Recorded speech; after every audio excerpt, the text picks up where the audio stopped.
Howdy, SavageCast listeners. We have a great show for you tonight. Our guest is Dustin Smith, the writer behind the current Ace licensee on Kickstarter product, The Drowned War. How you doing, Dustin? Doing pretty good. Thanks for having me, Chris. And of course, we've got Savage Mommy as well. How you doing, Fox? Doing good. Hello, everybody. So before we get to actually the Drowned War, let's go over the news you can use from the last 2 weeks. So kick us off, Fox. What's been going on in the Savage sphere? All right. So from the back on the 6th, so a couple weeks ago, got a few things out there. So you Doomtown players, there is a new version coming out in August on Kickstarter. So it's still going to be compatible from what I was told with the first edition, but I guess are they going to call this like a second edition? Yeah, I guess the new. It looks pretty good, like a lot of new art. Yeah, it does. Yeah. Yes, updated rules, and they're kicking that off like right before we go to Deadwood. So everybody who's coming to Deadwood should be able to pick the brains of the good folks, the Doomtown folks, to figure out what's going on there. But their Kickstarter is going to start right before then too, so that should be fun. Yep. And something I was actually pretty darn excited about for anybody who uses Savaged.us, which is an awesome program for creating characters. Pathfinder is in there and available. The one thing you got to do is make sure that you click that you're using the Pathfinder for Savage.us, their bundle or whatever they call it, because I wasn't using it and I thought that it was screwed up. So I put in a bug report. And it wasn't a bug report. It was basically Chris didn't do it right. User error. So yeah, but it makes great character sheets, and it's once you do it correctly, they look great. Everything in there for Savage Pathfinder is working just like it should, from what I can see. So if you haven't used it, go out there and check it out. So it's at savaged.us. A couple Kickstarters from a couple weeks ago. Neo Tokyo is now completely funded. I think they only have about 41 hours left to go, and it is a cyberpunk adventure book for Savage Worlds. Yeah, it's cool, all the cyberpunk content coming out. So. Yeah, there seems to be a lot. Is cyberpunk making a resurgence, or apparently that I don't know about? It's slipping into reality as we speak. There you go. That's probably true. Right. Yeah. So it's all the people who are like, oh no, I like historicals and modern. Well, there you go. It's getting there. So. Right. And then the last one from the 6th is something called Blend Worlds, which is Gunmetal Games, who do Interface Zero.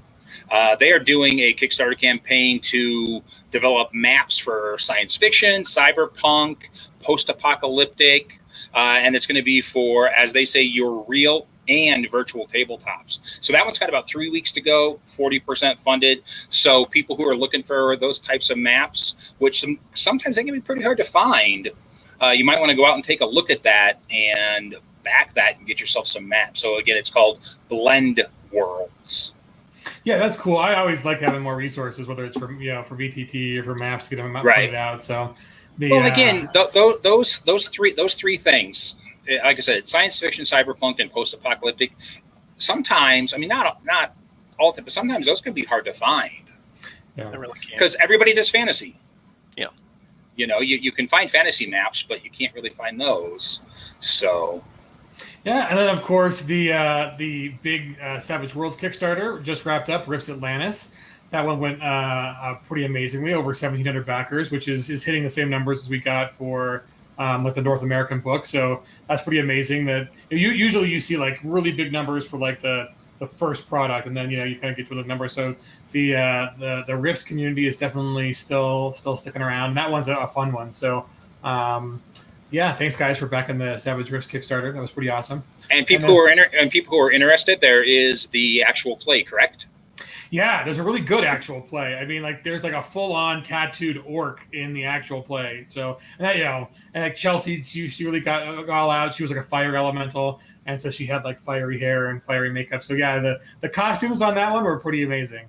And so that was a really fun actual play. So that's up on the YouTube, on Pegging's YouTube, and I think it might have just phased out of the on-demand on Twitch, but yeah, that one was really fun. And Alan made a big splash with his. I think he had a glitter boy Oh, nice. Snappy robot, and yeah, he had an exit, an awesome exit, shall we say? So that one was really fun. And then speaking of Kickstarters, the Deadlands Blood Drive, also another Kickstarter that kind of hit it out of the park. You can now pre-order it for print books, so you can get your PDFs and then pre-order for the print when those arrive on shore. They'll come out to you. So that one's fun. We did an actual play. Dustin and I and Chelsea, no, Justin and I and Claire did an actual play for that one. And, was that the one that Neil Hyde? Yeah, Neil ran for you guys. Okay. Yeah, Neil's pretty amazing. So and still available on YouTube. It is. Perfect. Yeah.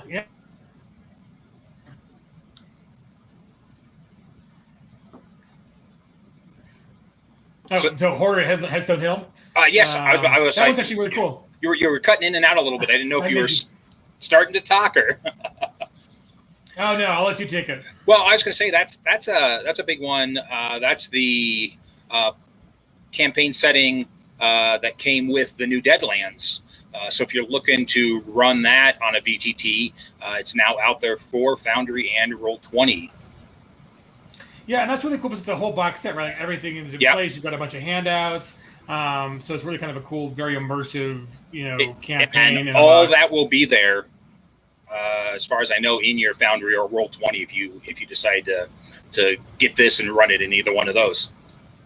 Yeah, so those immersive box sets are really cool. During the final stream for Atlantis, we did announce there actually is going to be another box set of content, like a campaign box set for Rifts called Terror on the Dark Frontier coming out at some point in the future. So date wasn't announced, but that whole concept of doing box sets, contented campaigns in a box with all the handouts and all that kind of maps and the cool stuff like pawns. So I like that new model because it's great to just have a you can start here, right? Like if you don't know where to start with Deadlands, you can do Horror at Headstone Hill and get a complete experience, and don't have to worry about, the 25 years of history and learning up and catching up on that. So that's pretty cool too.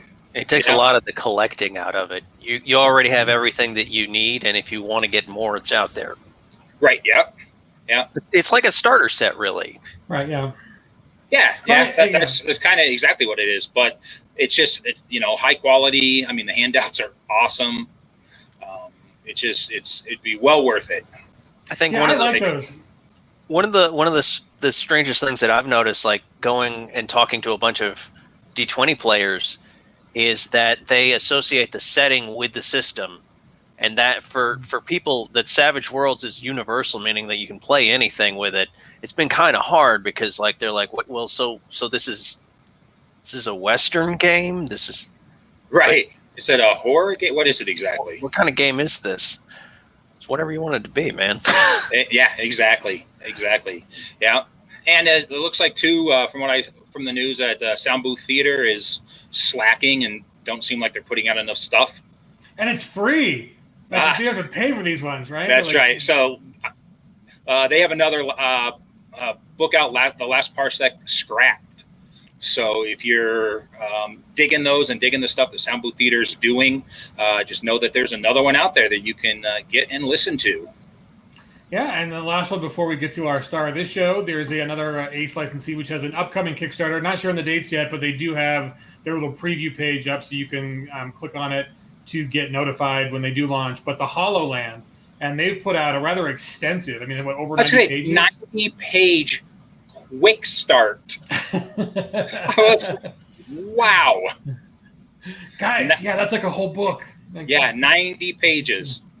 And if we can get it worked out, they will be our next guests on SavageCast. Yeah, so another 2 weeks. That'd be awesome. They are over across the pond, so, we got to do some work like we did for Calvin, who was in Taiwan, but we'll get those logistics figured out, and hopefully we'll have those guys on, and they can tell us about HoloLand and all about their Kickstarter. Yeah, so that's it for the news, guys. So I'll play our lovely little intro so you can rock out to Jib's. Thank you, Jib, again, for doing our music like many years ago. Yes, thank you very much. After the intro, we'll get to the Drowned War from Star City Savages. So, guys, those of you who are in chat already, submit your comments for the Drowned War, and we'll get back to you here momentarily.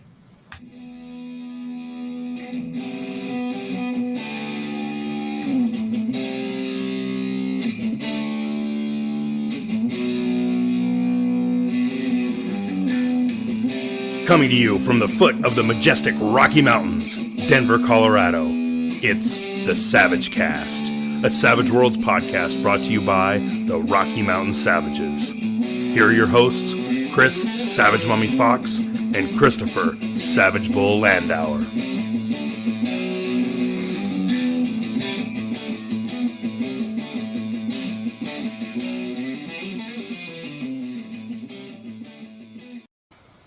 So welcome, Mr. Dustin Smith, to the show, man. I'm excited about this campaign because I was lucky enough to get to play in one of your playtests for it. So tell us about the Drowned War, man. Well, thank you for having me. I really appreciate it. It's an honor to be on. It's an honor to be on the SavageCast. So, the Drowned War is a flooded world post-apocalypse, and the concept is that there is no land that is above water. There is land below water, and there are cities and structures that are jutting out. It's one of those slow-moving apocalypse. So since there was time to adjust for it, you have these mega cities called flotillas. And you have sanctioned flotillas, but you have junk flotillas. So you have a war going on between two of the big floating cities, Flotilla Oceania and Flotilla Pacifica. And in between them is a junk flotilla named Flotilla Refugee, which is just 4 aircraft carriers kind of stuck together with a bunch of people trying to live on it. Sounds rich. So I have to ask, you a huge Waterworld fan? Believe it or not, I've never seen Waterworld. Oh, wow. Wow, I know. okay. Everybody is like, I tell them about this and they're like, oh, you mean it's Waterworld? And I'm like, yeah, I guess so. There's a I haven't seen it in so long. I don't even remember that much about the movie. It's for somebody. Yeah. Yeah, no, people thought Waterworld was like a little hokey. I mean, Dennis Hopper's in it, and I love the movie. I think it's a great movie, and I actually really enjoyed the tie-in novel. Whoever did the tie-in novel actually was a really good writer, and it was a good time. Usually, like kind of tie-in novels are kind of trash, but when I was, I guess I could have been blindsided or whatever, being a little kid and not having a sophisticated palette for literature. But I remember after seeing the movie and then buying the tie-in novel, like the novel was actually pretty solid. But it's like another Kevin Costner vehicle, and he plays a fish dude who's like he after a kind of rapid evolution, because like it's close enough to modern day where like big oil tankers are still like floating, and they have such a propensity to get leaky and sink that I don't know that would be that many hundreds of years in the future, right? But it's been the world's been drowned long enough where select few people are actually getting mutations that are advantageous, and so Kevin Costner is one of those mutants who kind of has like webbed toes and gills so he can breathe underwater, and that makes him a valuable trader because he can actually get below and get dirt to grow stuff in. So Speaking of Kevin Costner and gills and things like that, I was looking over some of the new character types. So can you tell us a little bit about some of the new character types that are going to be in the Drowned War? So I didn't want to go too far away from the standard races that we have in Savage Worlds. I wanted to sort of put a nice little spin, setting specific, but not go too far out. So there's one called the Cora, and if you've been on the Facebook and you've seen the art for it, the Cora is a person that's been infected with a mutated coral colony. It's growing on their body. It causes them to have like natural armor and sharp points, so they've got natural weapons. But since it's growing into them, it slows them down. So it's a mixed bag in that you can have they're stronger, they're more vigorous, they're tougher, they've got natural weapons. Like, I would not want to go toe-to-toe with them on dry land, but they're slower and they have a harder time swimming. So the coral colony gives them all this power, but it takes it out of them. Like, if they get caught in the water, they sink and it's over for them. We have the Conil. That's a brain in the jar robot. They're cyborgs. Those look awesome. Yeah, the only thing left is their brain, and the only way they can survive is with a compound called ambrosia. So Conils are all of them are out of their mind, because if you don't have a body anymore, you start to go a little bit insane. We have a little bit more lore base. We have things like the antiquarians. Yeah, that's the Cora right there for those of you. That's such a cool picture. I know, right? Chris, we got another race called the Kitsune. And the Kitsune, they're fox, pretty much they're fox-eyed, but they're more agile. They're kind of like your elf creatures. So they see in the dark. They're according to like the Japanese myth, they are a little bit mischievous. They're a little bit out of their head. So you have this advantage. Oh, and they naturally have the charismatic edge, but they also have the wanted hindrance because, it's the hot to crazy ratio. They're a little bit somewhere in the triangle where they naturally don't want to be. I mean, that's very true. Of like, oh yeah, right, like, oh, cute, but also like, not human. I'm kind of glad that I'm married now, because like looking at the market, I'm like, how much blood would this cost me? But no. We have like different factions. We have a group called the Diver Lords. They're the city council. They're the people that own the businesses that have sort of like gained economic control over the city. And then you have another group called the Temple of Floating Truth. They're the religious institution. And the two are butting heads because one of the primary conflicts on the flotilla is the struggle between being a refugee and being a citizen. Now, the citizens, and I base this, like I went back and I studied like ancient Rome, how Rome was this giant empire, but it was also a city. And I looked at how Romans treated citizens and non-citizens. You couldn't own property. You couldn't have like weapons because they didn't want people to rebel. Right. And legally you couldn't, you didn't have access to representation if you were not a citizen. So the citizens of Refuse, you think they have it made, right? No, they have to pay taxes. And they have to pay really high taxes. It's like it takes a lot if you get the citizen edge, it takes a lot over time. But you do have some benefits. Like for one, if somebody accuses you of a debt, you have an advocate that will say, no, this is a bogus claim. You can't do this.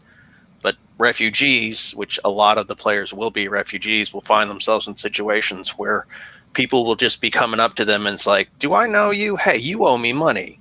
You owe me money for a favor. You got to repay that debt, which is something that would happen in ancient Rome. So did I hear you say that basically to become a citizen, it's gonna be an edge? It's gonna be an edge. Okay. And there's another edge that just recently came that's come there, Acolyte. And an Acolyte is a warrior of the temple. It's sort of like a cheeky way to skirt around the arcane background, because an Acolyte gets an arcane device. And the arcane device has 15 power points, and it goes along those rules. You can trade it out. So you get one power that you can swap out if you don't like it. And if you have like another arcane background, it's okay. You're going to have to keep track of both sets of power points, but you have more than one arcane background if you want to go that way. Acolytes cannot be citizens, and citizens cannot be acolytes. That's one of the things that's baked into the struggle there. Okay. But citizens can be devotees. They can actually be members of the temple. They just can't advance past a certain point. Yeah, I like that dynamic because I think, the patron-client dynamic, which is kind of, the system that was in Rome, is a really good way to set up adventuring and giving players both like a little bit of steering, towards plot that you want them to encounter, but not being super railroady, right? Right. Because it's you have and it makes connections worse a bit. Like it's really games you kind of need a kind of more sophisticated culture in your game settings to do connections well and have those be useful as edges, right, or hindrances like obligations. Otherwise they're like easy to take. Like, oh yeah, you've got a vow, but if your vow is to some political organization that your game master has no interest in doing, it's like free points, right? You're right, exactly. on it. I was thinking the same thing with connections. If you have that, your GM never has that connection come up, then free points. Right, exactly, and or wasted points, right? Like it's great. Right. I spent points on wasted edge, or yeah. Well, we'd be remiss. So this is on Kickstarter right now. You've got 3 weeks to go, and you're already 55% funded. So congratulations on that. That's great. Thank you. So given that, like what do you think this setting offers that's are new and exciting? Like if maybe the challenges in the world, or what's a reason if people haven't backed yet, why should they back? Oh boy, let's differentiate between the fantastic and then the mechanical. So mechanically, the sci-fi companion for Adventure Edition hasn't come out yet. I went back and I drafted rules for creating cyberware and spliceware. Cyberware, it's like your cybernetic augmentations, and then spliceware is your genetic augmentations. And I based them around the idea of positive racial abilities. If you go into Savage Worlds, into the Adventure Edition, into the Making Races section, you'll find that a lot of it's stacked around 2 points. 2 points is your basic value for an edge.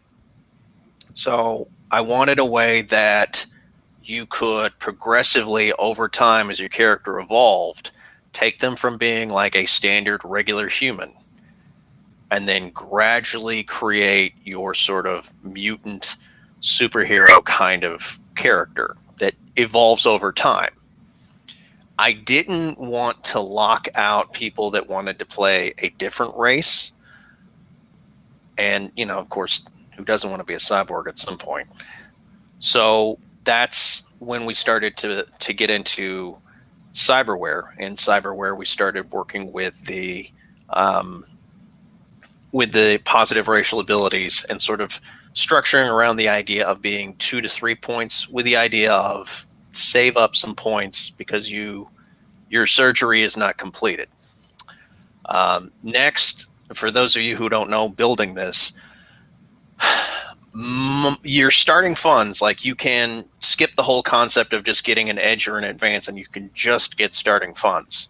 So I wanted to take the idea of, if you want to add cyberware that is gear, you can pay the amount in your starting funds, something at or below, as long as it's one-handed, to use it. So I've taken the basic Savage Worlds Adventure Edition, how it's written in the book, and tried to make it universal.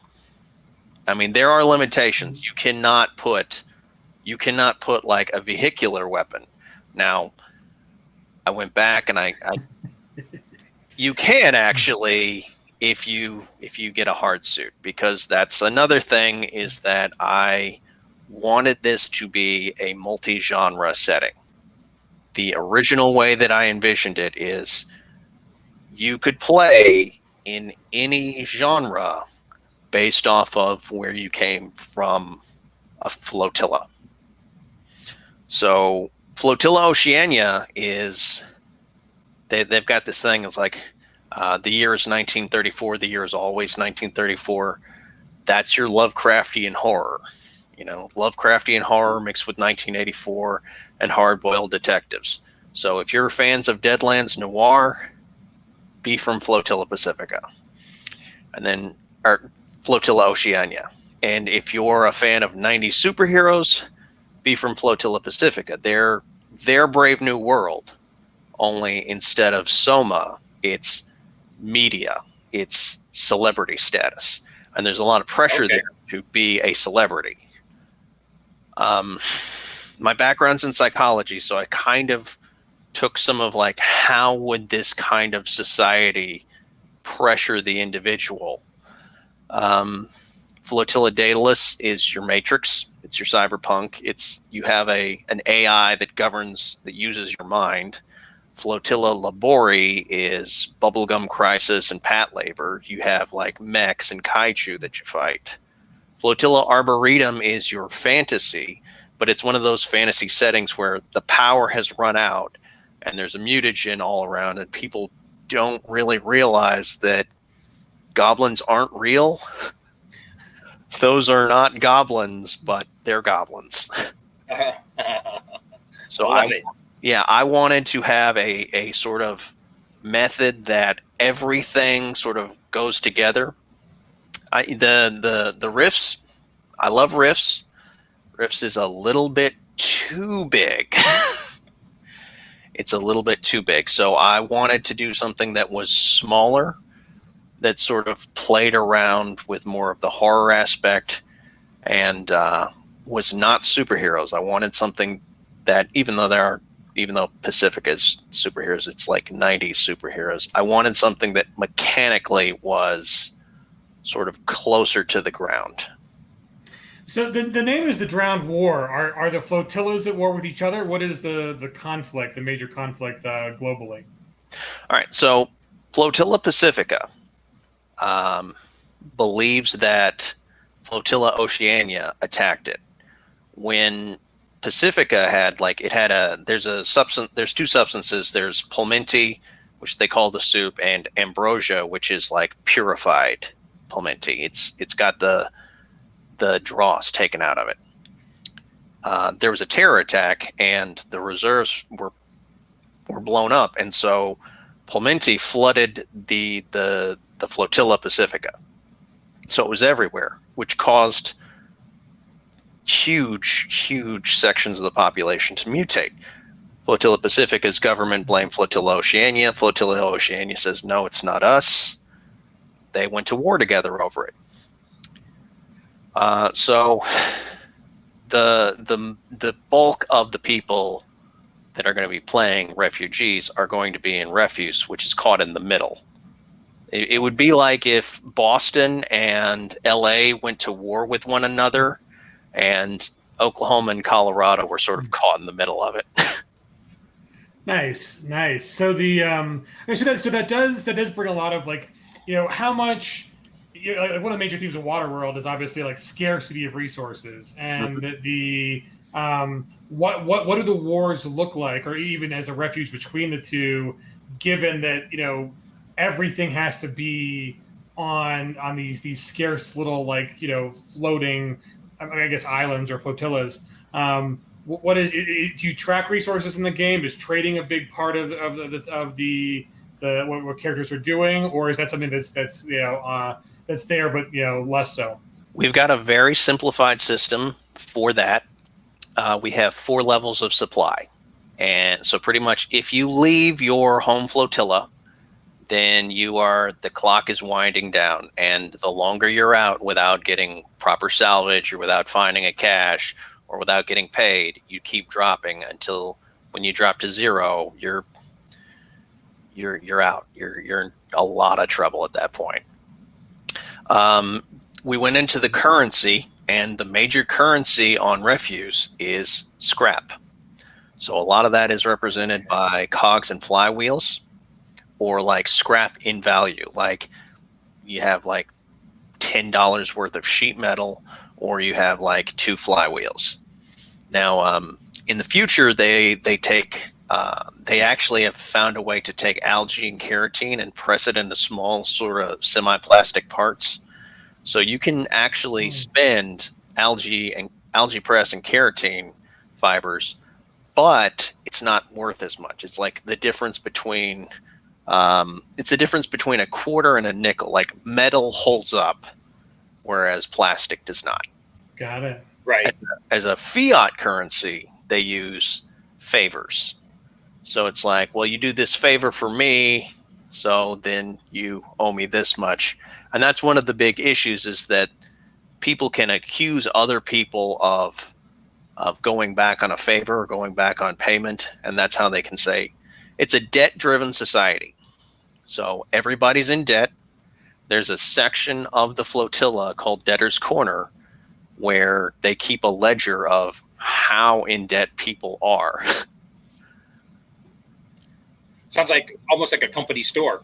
It is. You can't get yourself out of debt. It's a perpetuating state that you can't get yourself out of, but you're always trying to fight your way out of it and get out of it. Right. Yeah, sounds very interesting.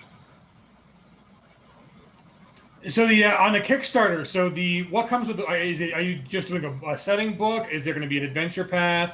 What do people get on the Kickstarter if they back? So we're doing a setting book, and that's just specifically right now. It's focusing the core book on Refuse, and that's going to have your new races. It's going to have your new edges. It's going to have like the history of the world. Today I was working on background edges, so that was a while there. We've got a couple of adventures in the back, and some of the people that I work with are actually coming up with generators to sort of like generate your own adventure. One of the things that we're working on is the D4 roll path, in which if you have a one-shot, we have a couple of one-shots in the Drowned War where you start out with the setup and then the path, and then the game master will roll a D4 to select what is actually going on and how it progresses from there. So even if you've played that Savage Tale, there's always going to be the question of, there's a 1 in 4 chance it's not what you played last time. Oh, interesting, neat. Oh, yeah, I was just saying, yeah, that's very cool. So, and it just gives you four shots in one shot. I like that. Yeah. Lots of replayability. Well, that was what we were going for, is because a lot of times you'll have this situation where we're such a sort of, you have like your diehard fans that have played every single one shot that they can't stop. They got to eat it up, and they already know. Like, and you'll even take it to a different setting and sort of adapt it. So with this, even if you've played it and you know the setup, you don't know which one of the 4 it is. And that's not every adventure. We've got some that are just hard set, and they have their own path. We have 2 adventures that are already in the book, but some of our other Savage Tales are on the D4 roll system. Oh, so there are adventures that are coming with the book. Yeah, they're not long adventures. They're short, but they do involve actually going into the city and facing off against some very nasty creatures. Tell us more about the creators. Right? I was about to say, what kind of, without giving too much away, like what are the new creatures? Yeah. So there's one faction that I'm particularly proud of called the Yellow Grime. Have you seen the Yellow Grime? It's a psychoactive fungus, and so it's a fungus with psychic powers that mutates people that get infected with it. It's kind of like the Borg, but if Lovecraft or Robert Chambers had thought of the Borg. They have a cult called the Mont Noir, and then there's another cult called the Vermin Mysterious. And the Mont Noir and the Vermin Mysterious don't really like each other. Like, the Mont Noir is your sort of upper crust, sort of rich, wealthy businessmen, and the Vermin Mysterious, they live in the garden districts, and like the garden districts is like the where you grow the food. They're sort of your lower income, but they still both work with the Yellow Grime, and they work in this idea that the 2 cults have kind of developed a symbiosis with it. If anybody picked up the one-shot False Doctrine, that actually has to do with Kitsune Entertainer finding Yellow Grimoire, which belonged to somebody that was a Mont Noir cultist. And and it drove her crazy. Like the psychic fungus started puppeting her and giving her powers. So you'll just be walking along, and if you see this glowing yellow thing on the wall, you know you're in trouble. So have you developed like away from it? Right? No, touch it, eat it, lick it. Yeah, lick it. What's it taste like?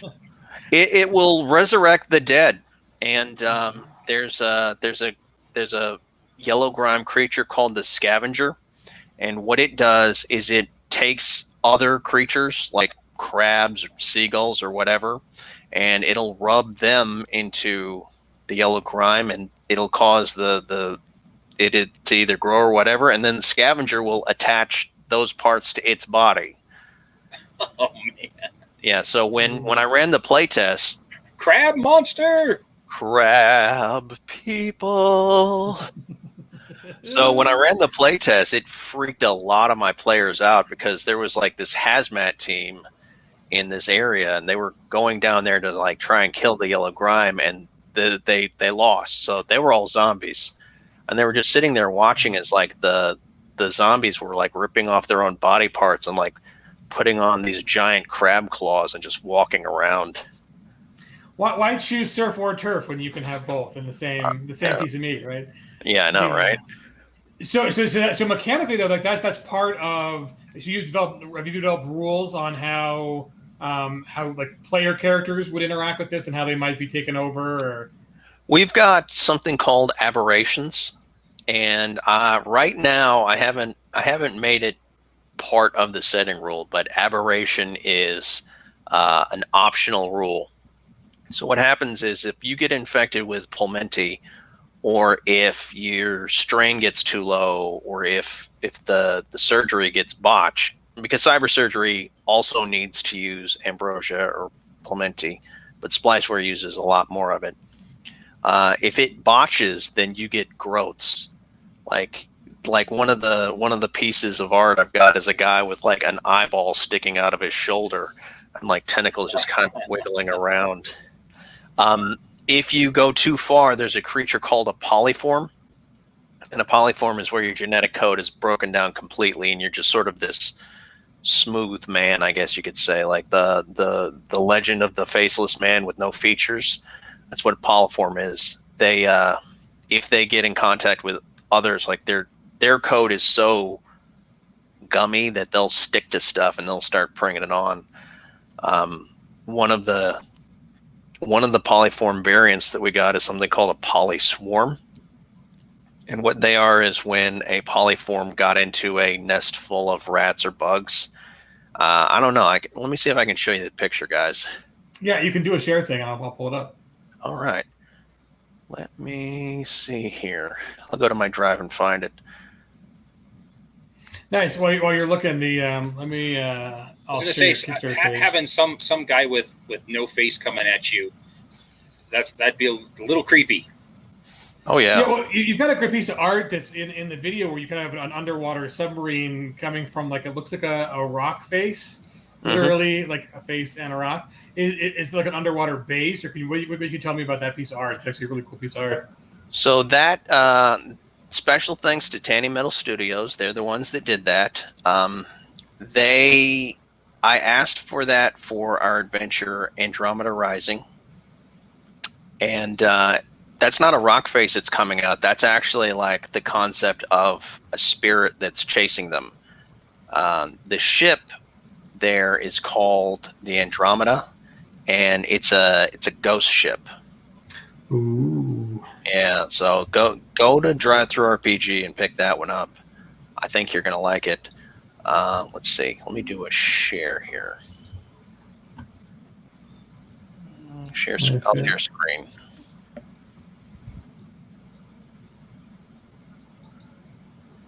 Yeah, there's that piece of art. Yeah, I love that piece of art.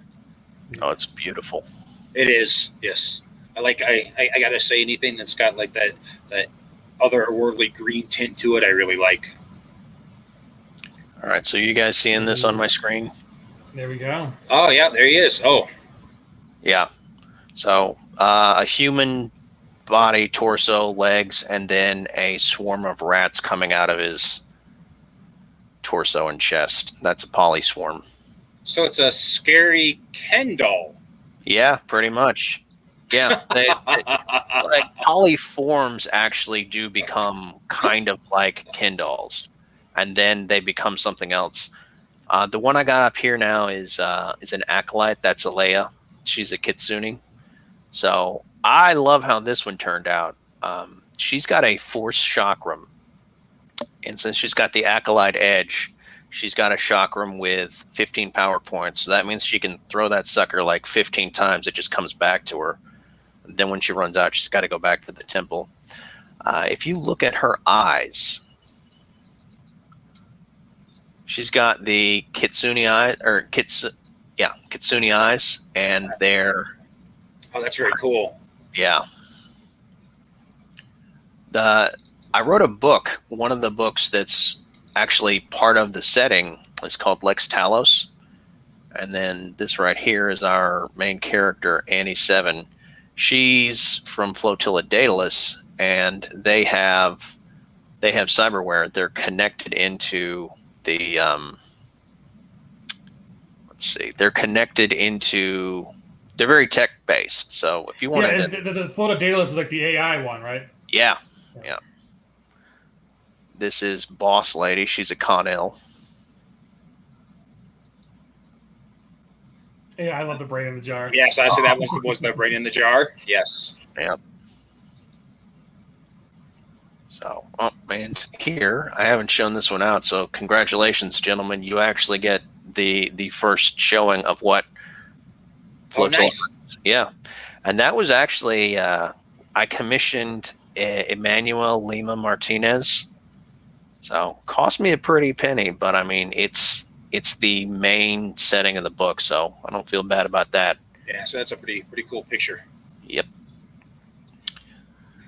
So I know I think Chris mentioned this, but I don't know if we answered it. Plot point campaign, is that happening at some point, or? That's going to be one of the stretch goals. Day at the Wrench is one of the adventures that happens along with that.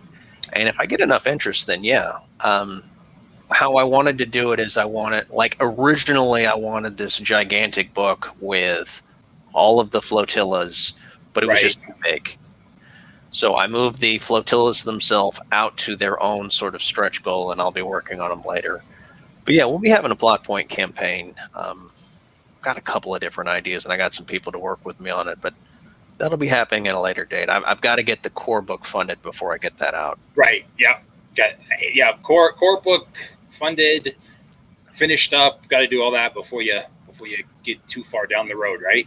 Yep. Day at the Wrench would deal with the players, with their party actually getting hired by a salvage crew that needs to go into the city and look through like a ruined skyscraper, and then they would end up lost in the city.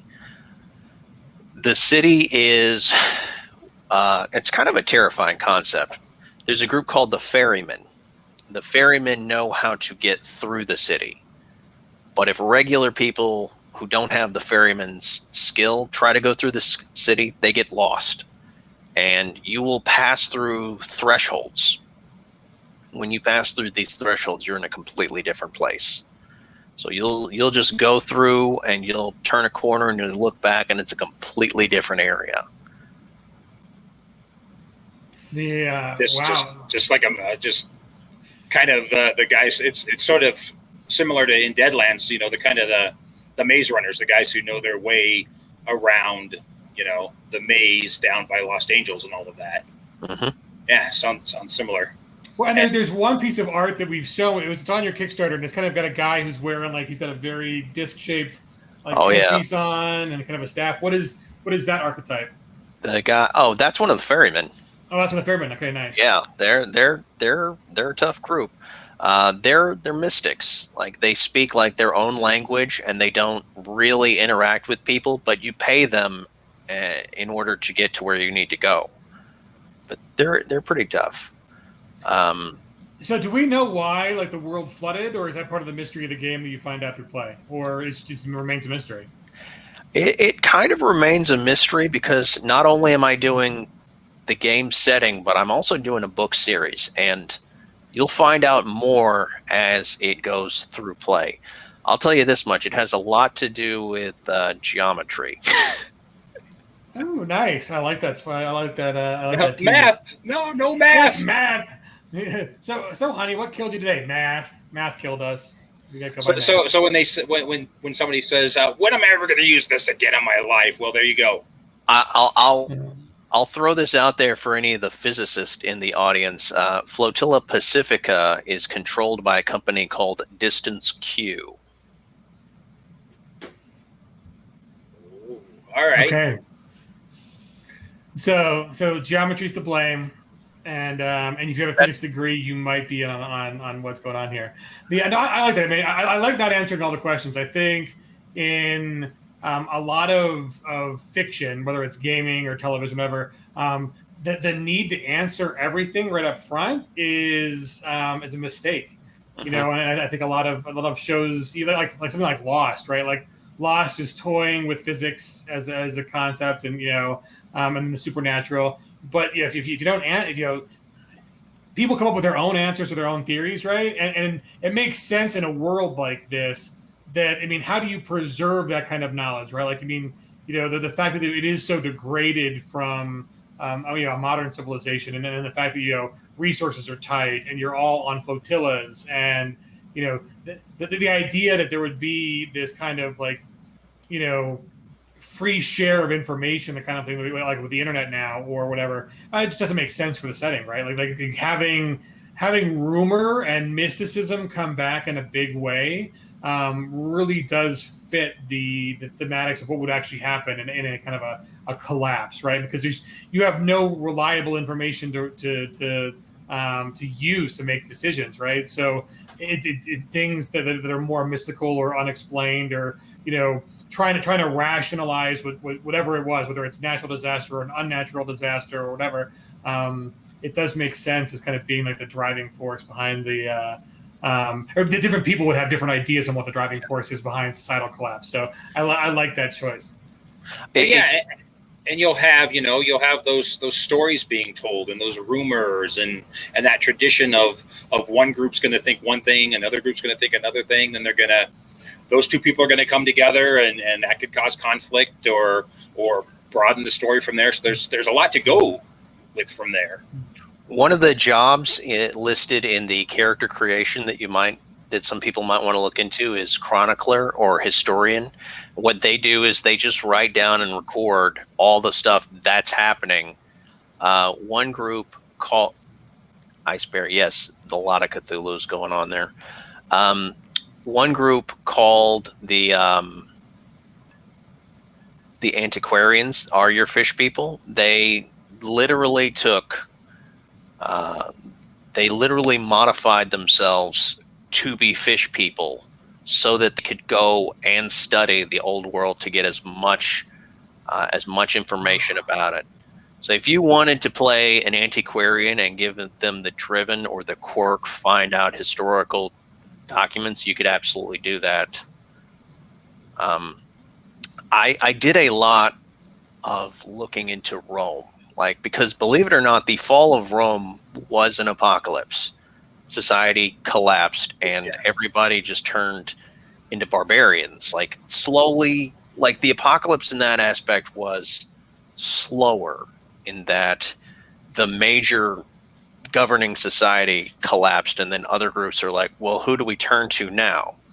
So you get this situation where you have stronger warring tribes, and then you get into warlords, and then you get into sort of this settled state, and then suddenly you get into nobility and aristocrats, and they start writing rules as to why they should be in charge. Right. So, the true nature of civilization is kind of, how do we lie to keep ourselves on top? Right.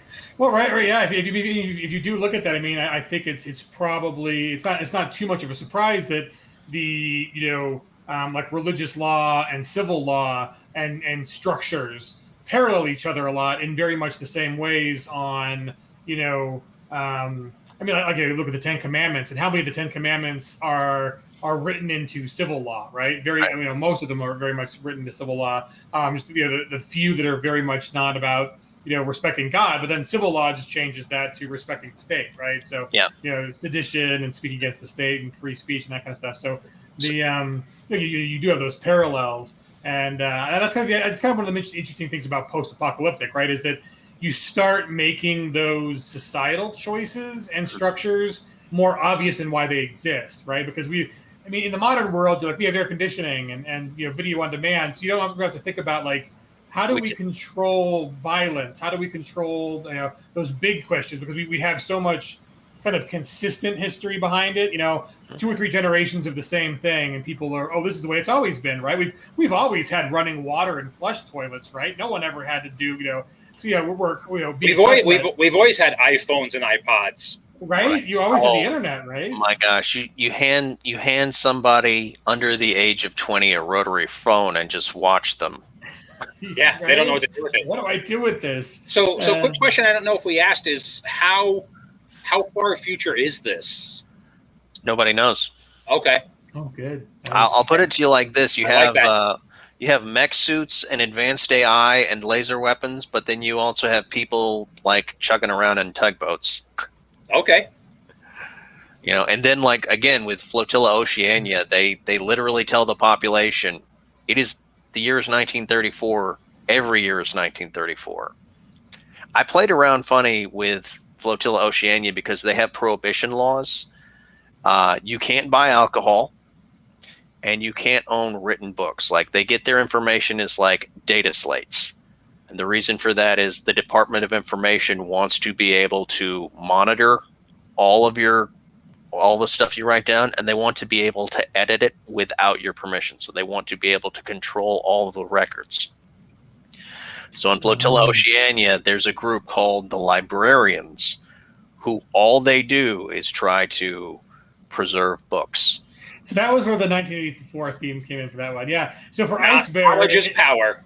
Right. So Ice Bear mentioned Cthulhu, right? And so for people who are new, we'll do a little summary. So you have these flotillas in your world, and each flotilla has kind of a genre and a theme to it. So there is very much a Cthulhu-esque flotilla that is more in line with the kind of noir investigative and the horror aspects.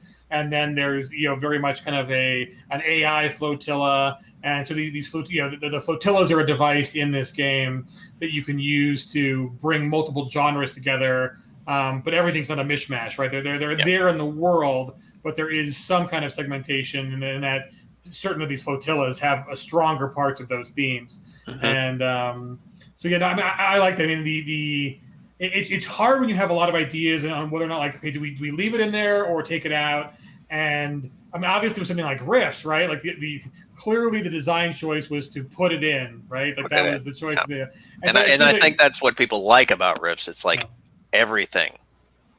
Right. Yeah. So it's there, right? If you want to kind of find it, you can find it to bring it into your buffet. And so I think this is very similar on the idea of this is a select buffet, and that a lot of the genre stuff is there, a lot of different ways to play the game is there, but there is this overarching limitation being the fact that it is post-apocalyptic. You're on the water. There are major societal and structural issues that flavor all of those individual genres. So it still has this cohesiveness on tone and theme. So it's not just kitchen sink everything. It's you have access to a lot of these favored genres, but they are flavored or they're lit this certain way. And so I think that's kind of does the best of both worlds, where you get access to see the cool stuff. But it's not so open where it's everything and therefore nothing, right? Yeah, I wanted to do the first rule in my design is make it fun, and so I wanted to have a situation where people could have your cool moments where you just blow things up and you fight monsters and you have mechs and machine guns, but I also wanted the option for your role players to have these really deep character-driven moments, because when you're sitting at the table and you get those sort of soul-crushing or those moments where like somebody just takes something out of you, but in an hour you're going to get it back, and you do. Those are moments that I really like. So I love the action and the excitement, but I really, really like those gotcha moments. That's fantastic. So the is there a free look for this setting that people can look at before they commit to the jumpstart, or is it or like a jumpstart before they commit to the Kickstarter? And it sounded like you had stuff on Drive-Thru RPG ready for this too. So Yes, for the month of July. Well, while the Kickstarter is going on, it's going to be going on until August 5th. The Drowned War Jumpstart is pay what you want. So if you just want a little bit of the taste of it, we've got it's got sort of like the older kind of spliceware, cyberware adventures. There we go. That's it. It's got a little bit of background information, and it's got a few of the races. It's got the Cora, the Connell, the Kitsune, and it's got an adventure farmer's market in which you will have to investigate an offsite farm, because one of the things is that they actually do use some of the buildings to build floating structures around. So you're going to have to go and investigate what happened on the farm. So you get pre-gens, you get an adventure, you get sort of the basic rules if you just want to try it out. Nice. So so we're almost up to our hour. So folks, guys, we're at 55% as of recording, and we'd love to unlock some more of these stretch goals. So let's talk about the stretch goals. We got a couple of minutes. Let's run through what if you guys do get funded and then get to the stretch goals, what else can come with this, and like what are you offering on the stretch goal front? So we'll zoom down and get those. Here we go. So so first one, archetypes. You got 12 player-ready character archetypes. Give us a sample of like what kind of archetypes. Give us 2 or 3 on what those archetypes will look like. So one of them, I showed you the picture of Aaliyah. She's going to be one of the archetypes. She's going to be an acolyte of the Temple of Floating Truth, and I wanted to build just player-ready characters. So acolyte, a citizen, someone with cyberware. I wanted to build some people from like different locations. A superhero, how would you feel about throwing Minestrone in there? For those of you who don't, Minestrone was the character that Chris played. Yeah. So yeah, I was going to take Android, all that, just have some player-ready characters. If I'm going to have like one of the most expensive thing for me right now is art. So yeah. Yes, very much so.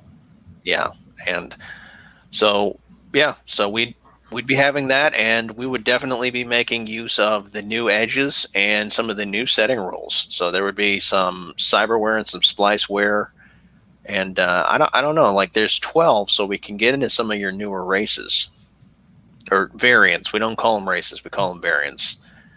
They're all humans. They've just been altered. Nice. I like that. And then obviously looking at the even stretch goals above that, a lot more content, right? So it's clear that you've got a lot of work done on fleshing out what this world looks like.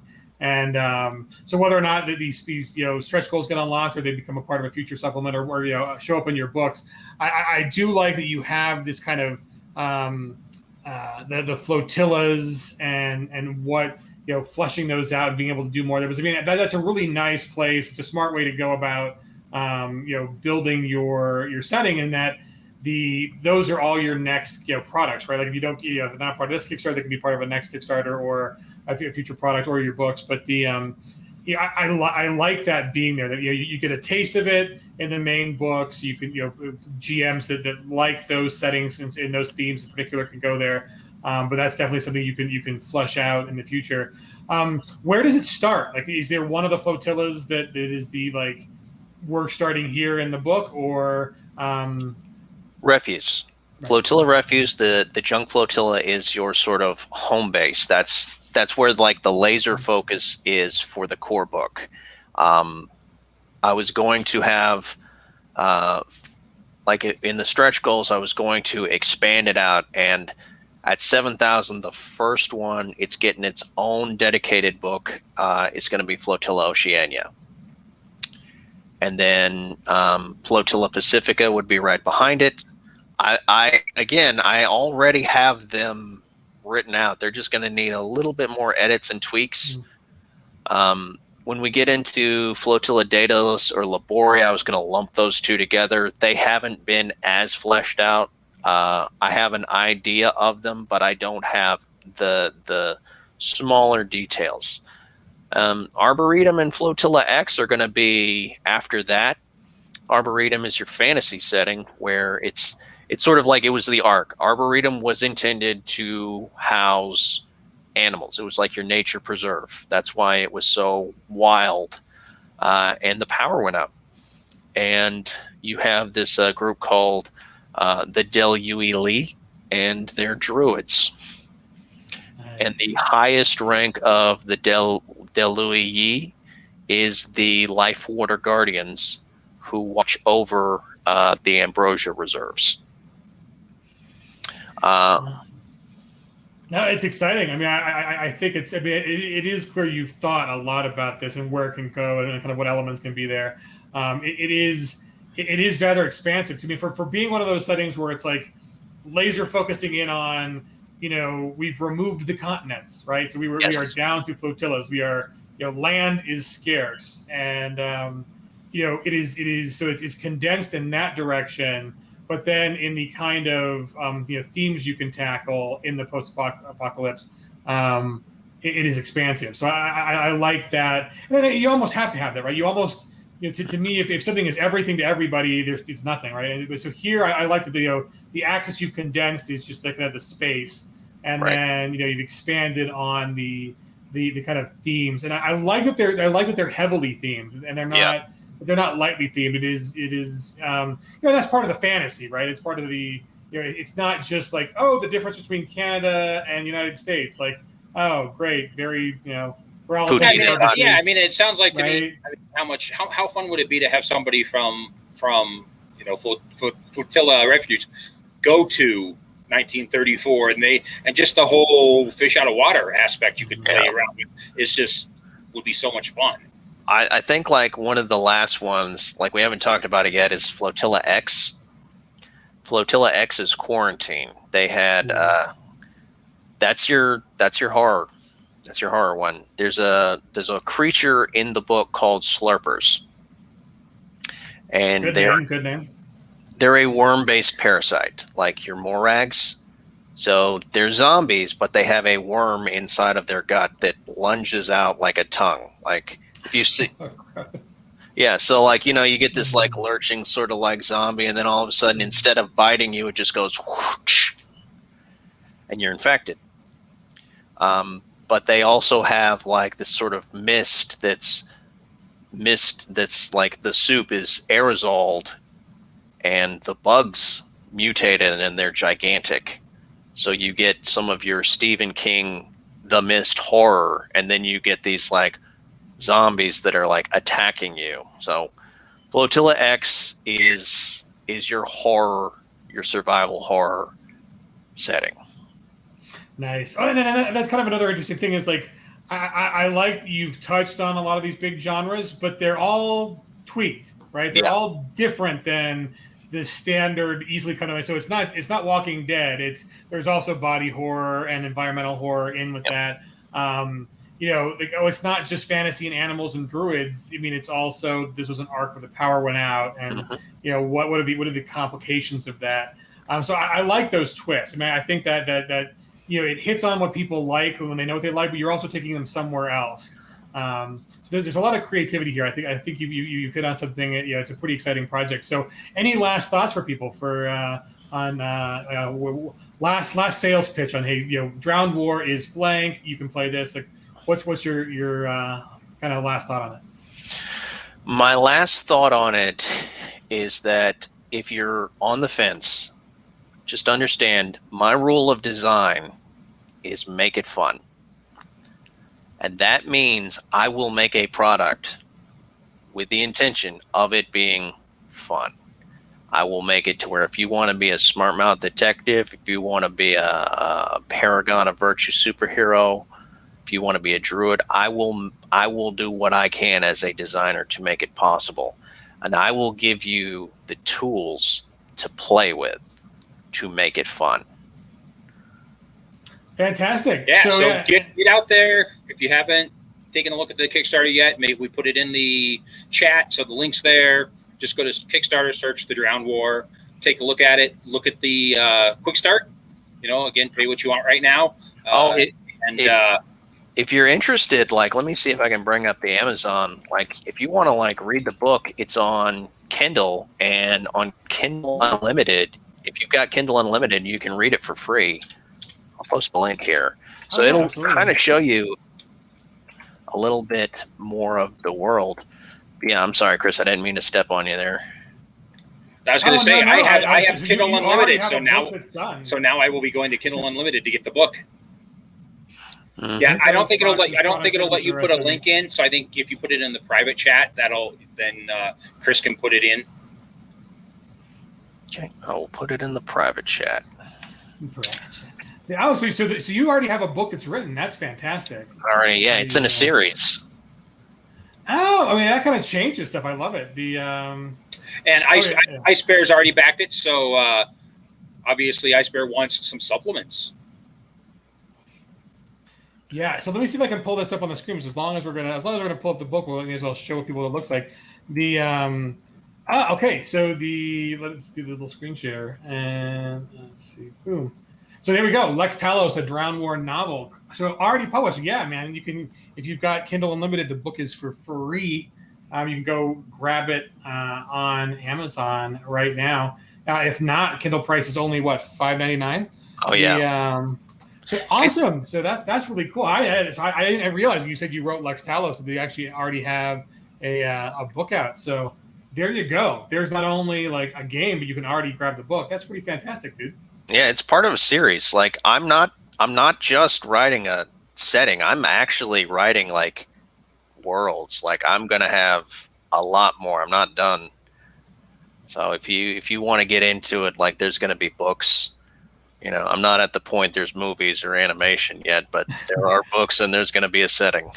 Hollywood, call us. Right? I was gonna say, some point I could see this. I could see this as doing it in animation. I would really rather do it as animation. I'm going to do whatever I can to try and avoid the lizard people, but they run Hollywood, so there you go. Right, yeah. Yeah, keep them in the fantasy, not the reality. Right? That's right. That's right. So 3 weeks to go, guys, on the Kickstarter. 3 weeks to go. It's almost 60% funded. So if you're on the fence, go back now because it's a pretty exciting world. I like what you're doing mechanically. I got to see I got to play it, obviously, and kind of look at you on your draft. Help Dustin get there, man. Help him get there. Dustin's a good dude, and he's got a book too. So published author and everything. So 3 weeks, almost 55, 60% there. Yeah. Let's start unlocking the stretch goals because that'll be fun. So then, other than that, guys, I think Fox and I will be back in 2 weeks. Hopefully, we'll get the HoloLand folks on. Yeah. Other than that, we'll see you folks coming up here next month in Deadwood. That's our next big in-person Yes, that's getting event. so close, isn't it? Yes. A month away, basically. So yeah. With that, we'll see you guys in 2 weeks. Cheers, everybody. Thank you.